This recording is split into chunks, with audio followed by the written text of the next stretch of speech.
Сәлем қазақ елі. Менің есімім Азиза.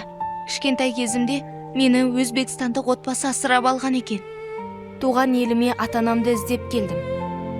Енді қайдан іздерімді білмей, сіздерден көмек сұрап тұрмын.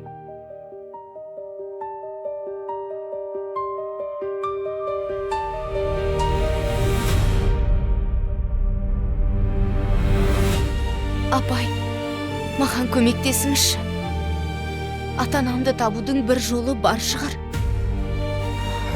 Сендер сонда... Иә, біз жетімдерміз. Жетімдерінен. Кішкентай кезіңнен қиыншылық көріп өскен қыз екенсің ғой.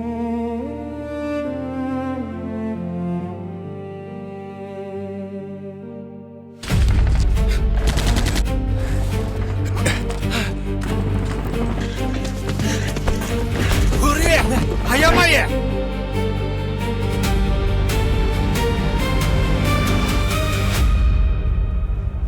Мен сенің анаң емеспін.